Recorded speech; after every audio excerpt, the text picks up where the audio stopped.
100% confident যে এবারে পশ্চিমবঙ্গে আর কিছুদিনের অপেক্ষা, তারপরে বিজেপি সরকার প্রতিষ্ঠিত হতে চলেছে। জয় শ্রীরাম। বিজেপি আনন্দ করবে এবং বিজেপির সাথে সাথে যারা এতদিন ধরে পশ্চিমবঙ্গের মানুষ প্রত্যেকটি উন্নয়ন থেকে বঞ্চিত হয়েছে, তারা উন্নয়ন পাবে। এবার উন্নয়ন পশ্চিমবঙ্গ দেখবে এবং তারা সমগ্র পশ্চিমবঙ্গবাসী আনন্দ করবে।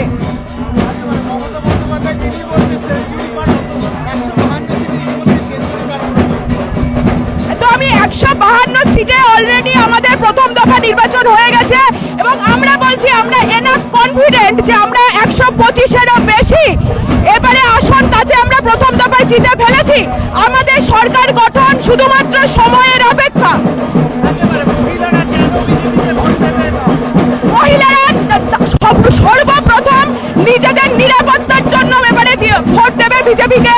তাছাড়াও আমাদের যেসব সংকল্পপত্রে মোদিজি বিজেপি সরকার এবারে যে ধরনের সংকল্পপত্রে ভরসার শপথ রেখেছে মহিলাদের প্রতি, তাতে আমাদের বাংলার মায়েরা আপ্লুত এবং দুহাত বাড়িয়ে আশীর্বাদ করবে বিজেপি সরকারকে।